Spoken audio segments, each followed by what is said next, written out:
The bleeding came on so heavily and so fast that if I wasn't already at the hospital, I wouldn't have made it.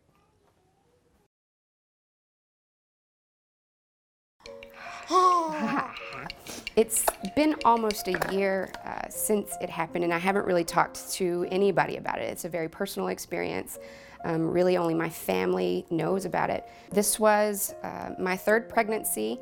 It was mostly uncomplicated. Towards the end, I did develop preeclampsia, and they decided to go ahead and deliver my baby 3 weeks early. And about 10 hours after she was born, I was finally able to see her and hold her.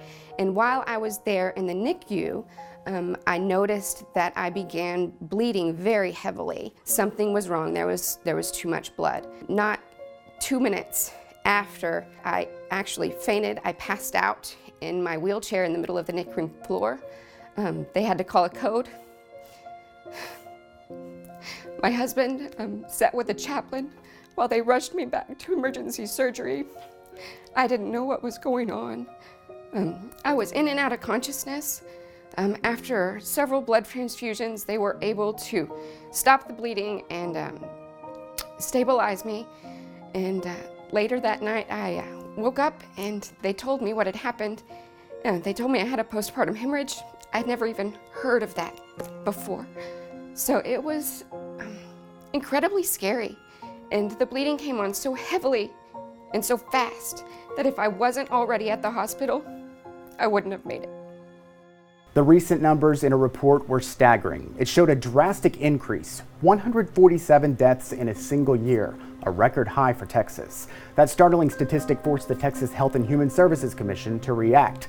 So the state created a new way to look at the numbers and found they weren't that high, leaving only 56 women on the list. We wanted to know what happened to the women erased from the list. Don't their deaths matter, and are the numbers truly getting better?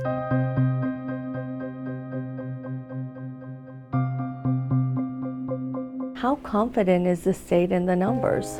So based on what we have done and the enhanced method, we're confident in the methodology.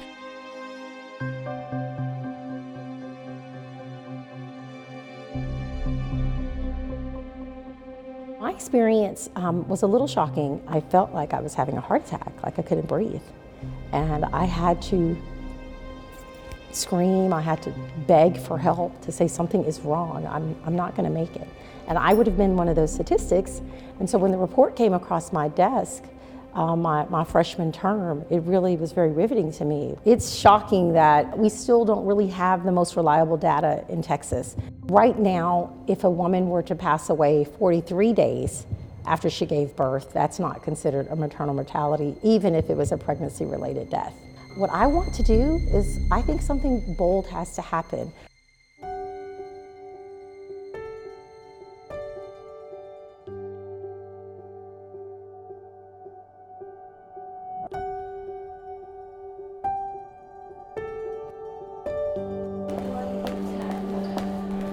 We need to know the risk factors. We need to know the things that can go wrong. New mothers, previous mothers, we know that pregnancy and giving birth and the whole situation can be scary just by itself, but all of these other things that can go along with it, even if they're rare or not likely, we need to know.